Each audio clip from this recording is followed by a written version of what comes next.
Hello people, this is Sophia. Welcome to my channel again. So for today's video, I will firstly provide you guys the outline of the video content. I will also use some case studies to facilitate and deeper the understanding of the concept. So let's get started. As originally agreed, the meeting between Russia and Ukraine was to be held today. And the talks are taking place on Belarus border with Poland. The war in Ukraine entered its sixth day on Tuesday. Residential area of Kharkov, Ukraine's second largest city, was pounded by Russian artillery and a 40-mile convoy of Russian tanks and vehicles. Headed towards Kyiv, the Ukraine capital, after ceasefire talks failed to break through the previous day, an advisor to Ukraine's interior ministry said at least 11 people have been killed and 35 wounded in the rocket attack on Kharkov, and the death toll was expected to rise. Kharkov's mayor said Tuesday that his government remained in control, but said the city was surrounded by Russian forces.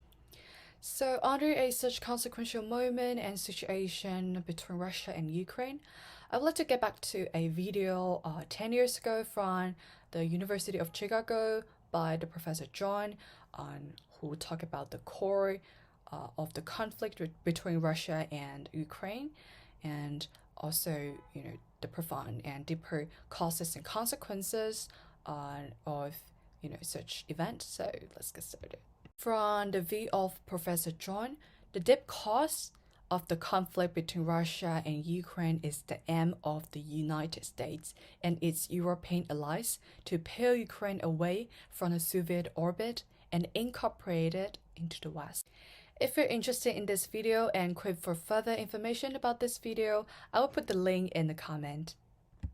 So first of all, I have a recommended book called Treating International Organizations as Social Environment, and I'm going to talk about the main concept of this book, which is constructivism. So first of all, let's talk about what is constructivism. There are some examples of constructivism in international relations. They can be the realism and idealism in international relations. They can be the theories of political realism.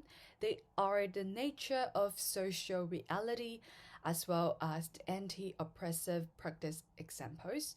They can also be the anarchy in international relations. In order to deepen the understanding of the concept, I have some questions to help you to understand. First of all, when did constructivism emerge? So, constructivist theory emerged in the mid-1990s as a serious challenge to the dominant realist and liberal theoretical paradigms.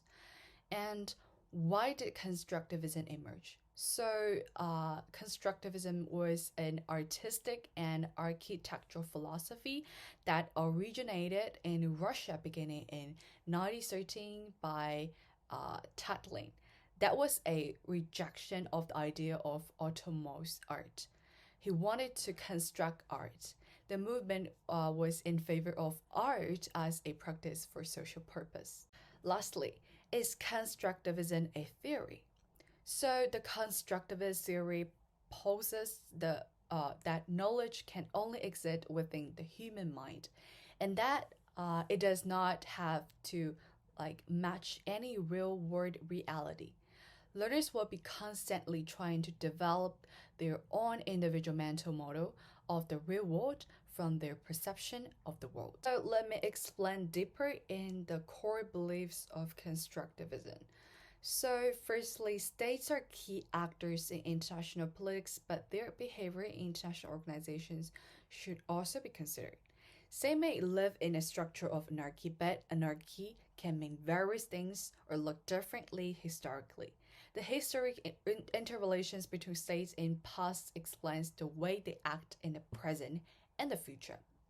International politics is a web of social relations, institutions, norms, and practice that need to be conceptualized. These norms are enacted through practice, built upon constantly.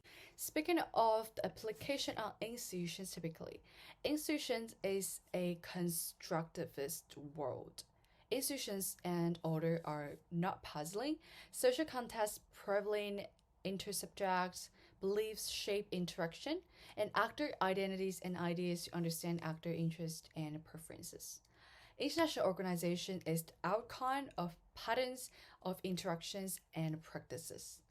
Change is definitely possible. Actors can act strategically to change social meaning and relations.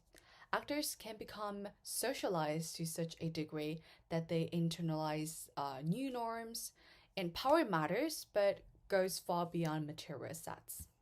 However, constructivism is definitely not an absolute world, and in order to keep critical in thinking, we should always think about a question: do we live in a constructivist world? So, states care about what others think of them. They hate to be shamed, embarrassed, and denigrated. They still act like social being. However, material institutions do something trivial, and they continue to bargain strategically over this design and outcomes of internet. What's more, I also discovered there was an essay which was written by the music in 2014. Basically, it's about the Russian intervention in Ukraine, and he had a conclusion as well as prediction about the conflict between these two countries. So it basically is about Ukraine's crisis, and he supposed it is the result of a schism, which means separation among Ukraine citizens who choose between the European Union and Russia. And the Russian of former president of Ukraine and his aspiration towards Russia resulted in the largest mass demonstration in the modern history of Europe, and ended a bloody civil war in which was interfered Russia.